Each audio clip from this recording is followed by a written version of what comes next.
Hello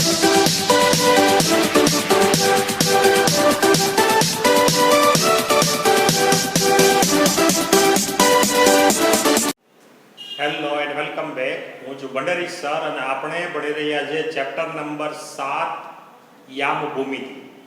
આજના વિડીયોની અંદર આપણે સ્વાધ્યાય 7.3 ની અંદર દાખલા નંબર 4 જોઈશું. ચોથા દાખલામાં ચતુષ્કોણ આપેલો છે. ચતુષ્કોણના 4 ક્રમિક શિરોબિંદુ આપેલા છે અને ચતુષ્કોણનું ક્ષેત્રફળ મેળવવાનું. તો ત્યાં આપણે માનો કે આ ચતુષ્કોણને આપણે એબીસીડી નામ આપી દઈએ તો એબીસીડી 4 શિરોબિંદુના અહીંયા આપેલા છે. હવે આનું આપણે ક્ષેત્રફળ મેળવવું છે તો આપણે ત્રિકોણનું ક્ષેત્રફળ કેવી રીતે મેળવવું આપણે પહેલા બીજા દાખલાની અંદર જોઈએ. તો હવે આની અંદર માનો કે બે વિકર્ણ જેમાંથી કોઈ પણ એક વિકર્ણ દોરીએ. માનો કે એસી વિકર્ણ દોરવામાં આવે, કોઈ પણ એક વિકર્ણ દોરવાનો, બે વિકર્ણ નહીં. હવે એસી વિકર્ણ દોરીએ તો ચતુષ્કોણના બે ભાગ પડે અને બંને ભાગ કેવા પડે? બે ત્રિકોણ બને. એક ત્રિકોણ આ એબીસી ત્રિકોણ થાય અને બીજો ત્રિકોણ એડીસી ત્રિકોણ થાય. આ એબીસી ત્રિકોણનું ક્ષેત્રફળ મેળવીએ, એસીડી ત્રિકોણનું ક્ષેત્રફળ મેળવીએ, પછી એ બંને ત્રિકોણના ક્ષેત્રફળનો આપણે સરળો કરીએ એટલે આપણો જવાબ થાય ચતુષ્કોણ એબીસી નું ક્ષેત્રફળ મળી જશે. તો પહેલા આપણે ત્રિકોણ એબીસી નું ક્ષેત્રફળ મળી. ત્રિકોણ એબીસી નું ક્ષેત્રફળ એના બરાબર 1/2. ત્યાં આપણે કૌંસની અંદર આપણે આ ત્રણ બિંદુ A B અને C તો આને x1 ગણીએ એટલે કે -4. કૌંસની અંદર y2 y3 એટલે -5. એમાંથી આ બાદ કરો એટલે +2. પછી વત્તા x2 એટલે સીધા જ આપણે અહીંયા માઈનસ મૂકવા હોય તો સીધા જ માઈનસ મૂકી દઈએ, નહીંતર કૌંસમાં મૂકો. પછી ત્યાં y2 y3 y1 એટલે કે આ -2 એમાંથી આ બાદ કરવાના એટલે એ થશે પ્લસ. એટલે ત્યાં માઈનસ છે અને આ બાદ કરીએ એટલે સીધા જ એ થઈ જશે પ્લસ. હવે એ જ રીતે આપણે x3 કરીને એની કિંમત તો ત્યાં પ્લસ કરીને x3 તો x3 બરાબર 3. કૌંસની અંદર y3 y2 એટલે કે y1 y2 તો y1 -2 છે. -2 એમાંથી આ બાદ કરીએ એટલે પ્લસ. અહીંયા આ 1/2. અહીંયા નિશાની જુદી જુદી બાદ બાકી 5માંથી 2 બાદ કરીએ એટલે 3 થાય. 3 માઈનસ અને 3 ગુણ્યા 4 એટલે 12 થાય. પણ 12 કેવા થશે? 4 માઈનસ છે એટલે 12 પ્લસ થઈ જશે. એટલે અહીંયા -3 એને ગુણ્યા -4 એટલે કે +12. અહીંયા -2 વત્તા 2 એટલે 0 થાય ને 0 ને 3 વડે ગુણીએ એટલે 0. અહીંયા નિશાની જુદી એટલે બાદબાકી. 5માંથી 2 બાદ એટલે 3 થાય. મોટો આંકડો 5 પ્લસ 3 ગુણ્યા 3 એટલે કે 9. તો અહીંયાનો સરળો કરીએ 12 વત્તા 0 એટલે 12 થાય ને 12 વત્તા 9 એટલે 21. 21 ના છેદમાં 2 ચોરસ એકમ. આપણને ત્રિકોણ એબીસી નું ક્ષેત્રફળ મળ્યું. હવે આપણી પાસે બીજો ત્રિકોણ છે, ત્રિકોણ એડીસી. એડીસી ત્રિકોણ લ્યો કે એસીડી ત્રિકોણ લ્યો એનું ક્ષેત્રફળ મળ્યું. અને પછી બંને ત્રિકોણના ક્ષેત્રફળનો આપણે સરળો કરી નાખી. બંને ત્રિકોણના ક્ષેત્રફળનો સરવાળો એટલે આપણને ચતુષ્કોણ એબીસીડી નું ક્ષેત્રફળ મળશે.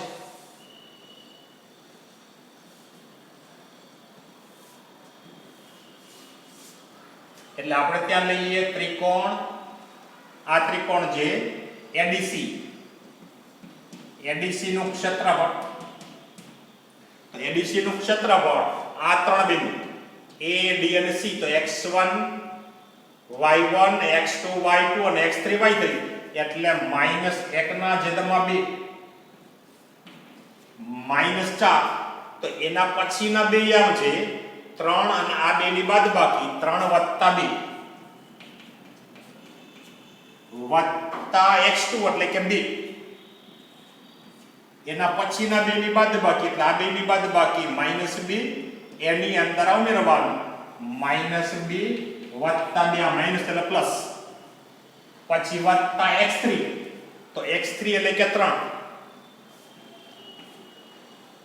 આ બેની બાદબાકી -2 અને 3 બાદ કરો એટલે -2 -3.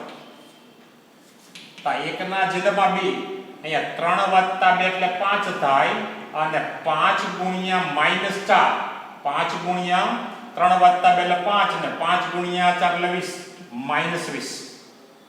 અહીંયા -2 અને +2 ઉડી જાય એટલે ત્યાં 0 થશે. અહીંયા -2 અને -3 નિશાની સરખી એટલે સરવાળો થાય -5 એને ગુણ્યા 3 એટલે કે -15. તો 1 ના છેદમાં 2 -20 વત્તા 0 એટલે -20 ઓછા -15 આ નિશાની સરખી એટલે સરવાળો ત્યાં થશે -35. હવે જ્યારે ત્રિકોણનું ક્ષેત્રફળ માઈનસ આવે તો ત્રિકોણનું ક્ષેત્રફળ માઈનસ ન હોય એટલે આપણે માઈનસ અવગણવાનું, કારણ કે આ ક્ષેત્રફળ એક માપ છે, માપ ક્યારે પણ માઈનસ હોય નહીં એટલે ત્યાં થશે 35 ના છેદમાં 2 ચોરસ એકમ. બંને ત્રિકોણનું ક્ષેત્રફળ મળી ગયું. હવે આપણે ચતુષ્કોણ ABCD નું ક્ષેત્રફળ નું ક્ષેત્રફળ એના બરાબર બંને ત્રિકોણ, એક ત્રિકોણ જે આપણો ABC, ત્રિકોણ ABC નું ક્ષેત્રફળ વત્તા બીજો ત્રિકોણ જે ADC નું ક્ષેત્રફળ, ત્રિકોણ ABC નું ક્ષેત્રફળ. બે ત્રિકોણના ક્ષેત્રફળ મેળ્યા. હવે આ બંને ત્રિકોણના ક્ષેત્રફળનો આપણે સરવાળો કરીએ એટલે આપણને ચતુષ્કોણ ABCD નું ક્ષેત્રફળ, તો આપણને ABC નું ક્ષેત્રફળ મળ્યું 21 ના છેદમાં 2. એની અંદર ADC નું ક્ષેત્રફળ ઉમેરીએ તો એ આપણને મળે છે 35 ના છેદમાં 2. બંનેના છેદ સરખા એટલે લસા 2 થાય. તો બંનેના છેદમાં 2 છે એટલે બંનેના આન્સર 21 વત્તા 35. તો આ બંનેનો સરવાળો કરીએ તો ત્યાં 3 માં 2 ઉમેરીએ એટલે 5 થાય. 1 વત્તા 5 એટલે કે 6 ભાગ્યા એટલે કે 56 ભાગ્યા 2 એટલે આનો ભાગાકાર કરીએ એટલે ત્યાં આપણને 28 ચોરસ એકમ મળશે. એટલે જ્યારે ચતુષ્કોણનું એટલે કે આ ચતુષ્કોણ ABCD નું ક્ષેત્રફળ આપણને 28 ચોરસ એકમ મળે. જ્યારે ચતુષ્કોણનું ક્ષેત્રફળ મેળવવું હોય ત્યારે કોઈ પણ એક વિકર્ણ તમે હવે આ BD વિકર્ણ દોરીને AC વિકર્ણ નહીં BD વિકર્ણ દોરી બે ત્રિકોણ બને, એક ABD ત્રિકોણ અને બીજો ત્રિકોણ BCD ત્રિકોણ. એ રીતે ક્ષેત્રફળ મેળવીને ચકાસણી કરો ચતુષ્કોણનું ક્ષેત્રફળ તમને આટલું જ મળશે. એટલે કે જ્યારે પણ તમારે ચતુષ્કોણનું ક્ષેત્રફળ મેળવવાનું હોય ત્યારે કોઈ પણ એક વિકર્ણ દોરી બંને ત્રિકોણના ક્ષેત્રફળનો સરવાળો કરો એટલે ત્યાં ચતુષ્કોણ ABCD નું ક્ષેત્રફળ મળે. હવે જોઈએ આપણે દાખલા નંબર 5 અને આ સ્વાધ્યાયનો છેલ્લો દાખલો. એની અંદર તમને એક ત્રિકોણના શિરોબિંદુ 3 આપેલા છે અને આ ત્રિકોણની અંદર સાબિત કરવાનું છે કે ત્રિકોણની મધ્યગા છે એ ત્રિકોણના બે સમાન ક્ષેત્રફળમાં વિભાજન કરે છે. એટલે કે એક મધ્યગા દોરવા, મધ્યગા એટલે ત્રિકોણનું કોઈ શિરોબિંદુ અને સામેની બાજુના મધ્ય બિંદુને જોડતો રેખાખંડ.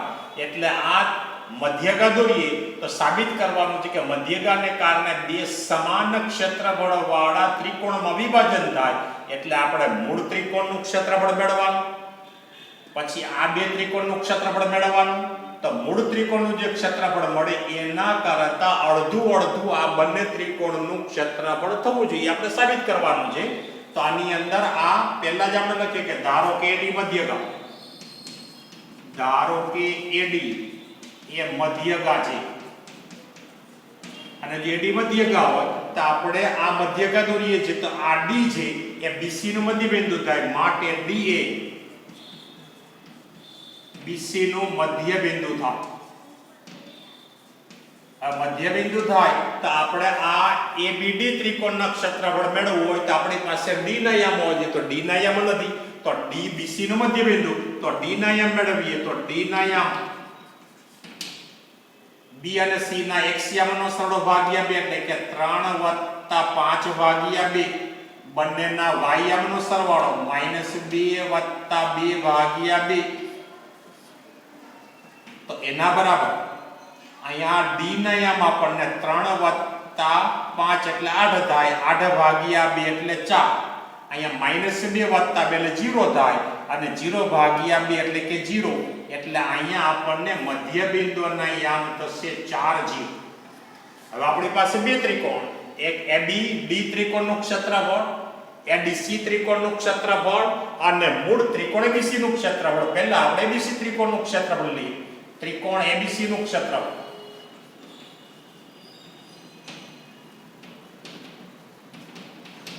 તો 1/2 આને x1 ગણીએ એટલે કે 4. તો એના પછીના બે y વાળાની બાદબાકી -b અને આ બાદ કરીને -2 -2. પછી x2 એટલે કે 3.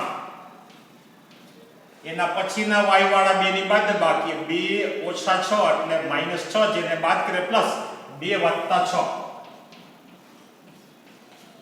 વત્તા x3 એટલે કે 5. y વાળા બે ની બાદબાકી એટલે -6 માંથી -2 બાદ કરી એટલે પ્લસ થઈ જાય -6 + 2 -6 + 2. તો આની અંદર 1/2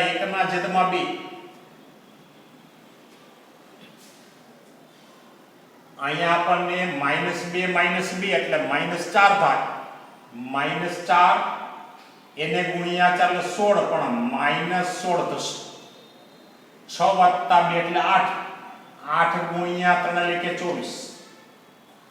અહીંયા -6 + 2 નિશાની જુદી એટલે બાદબાકી. 6 માંથી 2 બાદ એટલે 4.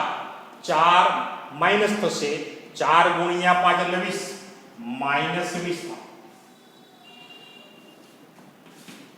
-20 અહીંયા 1/2. અહીંયા બંને નિશાની સરખી એટલે સરવાળો. તો આનો સરવાળો ક્યાં થશે 20 અને 16 એટલે -36 અને -36 વત્તા 24 એટલે કે આ 24 માંથી માનો કે 20 બાદ કરી નાખે 4 વધે અને એ 4 આમાંથી બાદ કરી નાખીએ એટલે ત્યાં 12 થાય પણ ખરેખર ત્યાં 12 -12 થશે. હવે જ્યારે ત્રિકોણનું ક્ષેત્રફળ માઈનસ ન હોય એટલે ત્યાં આપણને મળે 1/2 ગુણ્યા 12 એટલે ત્યાં થશે 6 ચોરસ એકમ. એટલે મૂળ ત્રિકોણનું ક્ષેત્રફળ આપણને 6 ચોરસ એકમ મળ્યું. તો હવે આપણને અગાઉથી ખ્યાલ હોવો જોઈએ કે આ ત્રિકોણનું ક્ષેત્રફળ એનું અડધું 3 એકમ અને આનું ક્ષેત્રફળ 3 ચોરસ એકમ. બેયનું આપણે 3 મળવું જોઈએ એ આપણું સાબિત થાય. તો હવે આપણે ત્રિકોણ ABD નું ક્ષેત્રફળ મેળવ્યું. ત્રિકોણ ABD નું ક્ષેત્રફળ 3 આપણે મેળવવાનું. ABD નું ક્ષેત્રફળ એટલે 1/2. આ A, B અને D ને આને આધારે આ ત્રણ શિરોબિંદુ A, B અને D ને આધારે તો આપણે x1 = 4 લઈએ. એના પછીના y વાળા બે ની બાદબાકી -2 -0 વત્તા કરીને x2 એટલે કે 3. એના પછીના y વાળા બે ની બાદબાકી એટલે કે આ 0 અને -6 એટલે કે 0 એમાંથી -6 બાદ એટલે પ્લસ થઈ જાય એટલે કે 0 + 6 વત્તા x3. તો x3 એટલે કે 4. y વાળા બે ની બાદબાકી -6 એમાંથી -2 બાદ કરીએ એટલે -6 + 2 -6 + 2 થાય -2 -0 એટલે -2 થાય. -2 ગુણ્યા 4 એટલે -8. 0 વત્તા ચાલે 6 ગુણ્યા 3 એટલે 18. અહીંયા 6 માંથી 2 બાદ કરીએ 4 4 ગુણ્યા 4 એટલે -100. તો હવે આની અંદર -16 અને -8 આ બંને નિશાની સરખી એટલે સરવાળો ત્યાં -24 થાય. -24 વત્તા 18 એટલે ત્યાં -6. તો અહીંયા નિશાની માઈનસ આવે છે એટલે પ્લસ થઈ જાય એટલે 1/2 ગુણ્યા 6 તો 6 ને 2 વડે ભાગીએ એટલે 3 થાય. 3 ચોરસ એકમ. એટલે આપણને આ ત્રિકોણનું ક્ષેત્રફળ 3 મળી ગયું. આનું આપણે 3 મેળવવાનું છે એટલે ત્રિકોણ ADC નું ક્ષેત્રફળ. ત્રિકોણ ADC નું ક્ષેત્રફળ. તો હવે ત્યાં આ A બિંદુ, D બિંદુ અને આ C બિંદુ આ ADC.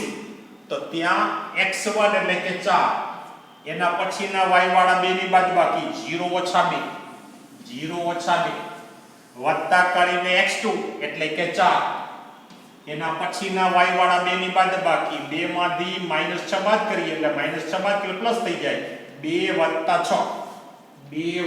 6 પ્લસ કરીને x3 તો x3 એટલે કે 5 એના પછીના y વાળા 2 બાદબાકી એટલે -6 -0 સીધું તમને મૂકવામાં મુશ્કેલી પડતી હોય તો તમારે x1 x2 x3 y1 y2 y3 ની કિંમત લખી સૂત્ર મૂકી અને પછી કિંમત મૂકવાની 1 ના છેદમાં 2 તો અહીંયા 0 ઓછા 2 એટલે ઓછા 2 થાય એને ગુણ્યા 4 એટલે -8 6 વત્તા 2 એટલે 8 થાય 8 ગુણ્યા 4 એટલે 32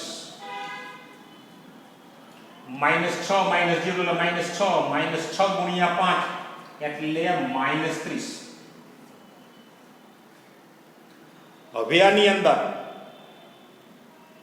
આ -8 અને -30 એટલે -38 -38 ને 32 પ્લસ છે એટલે 38 માંથી 32 બાદ કરીએ એટલે ત્યાં 6 થાય પણ મોટો આંકડો 38 માઈનસ એટલે અહીંયા પણ -6 થાય અહીંયા પણ માઈનસ દૂર કરી નાખીએ 1 ના છેદમાં 2 ગુણ્યા 6 એટલે 6 ને 2 વડે ભાગીએ એટલે 3 ચોરસ એકમ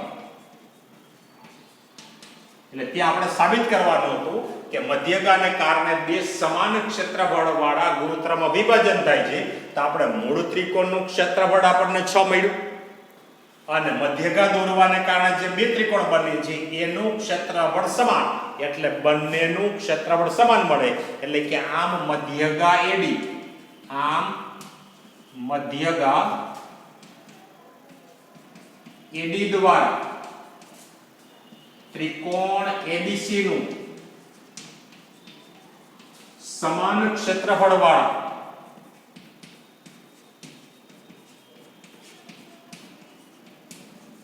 ત્રિકોણમાં વિભાજન થાય છે વિભાજન કરે છે એટલે કે 3 વખત ત્રિકોણના ક્ષેત્રફળ મેળવીએ એટલે આપણો દાખલો પૂરો થયો.